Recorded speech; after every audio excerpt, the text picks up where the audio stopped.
bé non rồi nữa.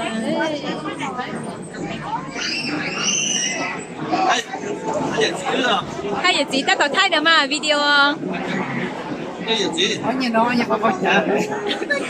video cho YouTube bên đây chỗ phong di nhóm gì dàn sai à bên đây chỗ cái tí sai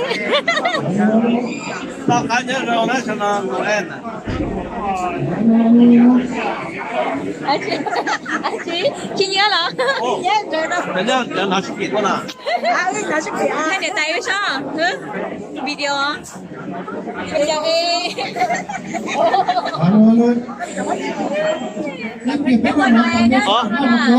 để nó tôi số tết tua à? Số rồi đó. Dạ và. Là có gì muốn số à? Video. Cái tiền thay nước à? Thay luôn. Thay mỗi đâu có trở nên sai à? Không tế tế thì à? Nó bên con nó nói ăn nó nói gì dùng tao là tại vì sự vui rồi họ biết trong món nữa chứ tao vui tội phải chi vui họ món mình thế ạ không biết không mình thấy rồi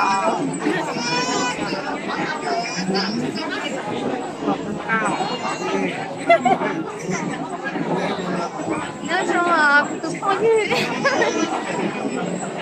hay một đôi cái tụi nhà lâu đang ghi danh say cái tụi nhà lâu nhớ đang ghi danh nè chỉ biết sự đẹp loa lò ơi đẹp loa chỉ biết sự YouTube làm sao để mà lấy say hả chị hay khi em hãy chỉ đi mua để tiếp của các mà anh biết thế này cái đi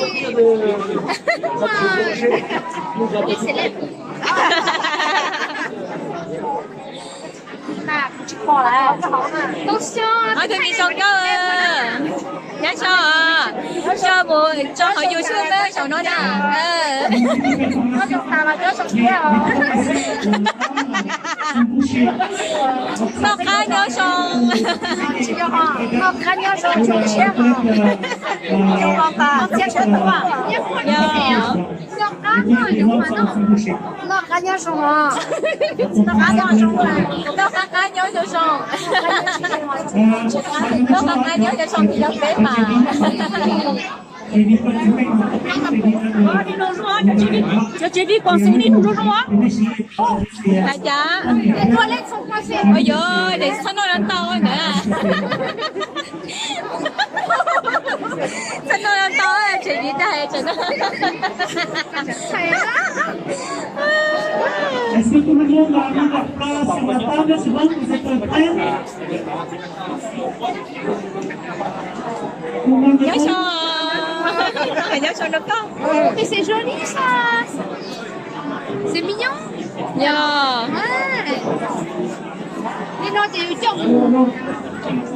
Chồng.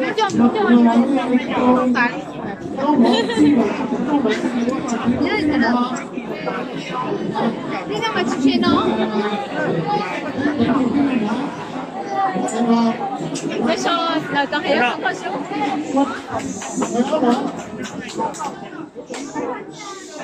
Lúc mà cái của tổng và của anh nó thì tôi cho sau có thể sẽ đào lên như là tổng và cái nó xỉu của tổng nó xỉu của tổng cái là của nó của anh nó thì họ của này có thể sử dụng cái đúng không cái xỉu cái rồi chỗ cái này còn cái ngoài trong đó còn cái họ tư là còn lúc còn cái gì đó Để promo xong chia nữa.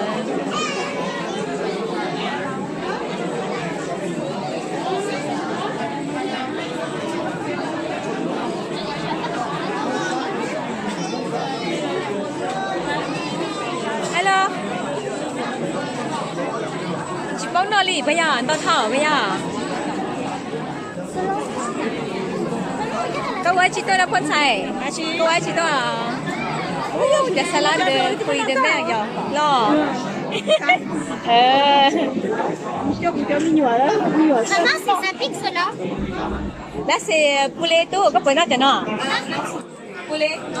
Non?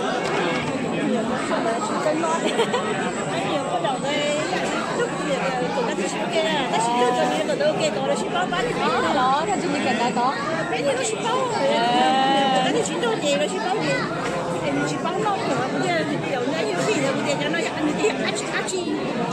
C'est quoi ça? Biết chợ sáu mọ nữa.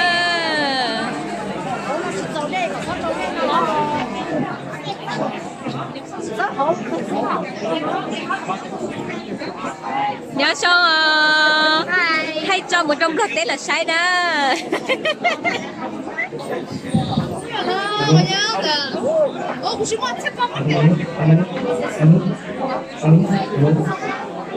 Biết chống cái gì nữa. Il reste plus que 12 tickets. Bien sûr, il y a un boulot là. Je vais te faire des tickets, sinon tu vas des tickets, sinon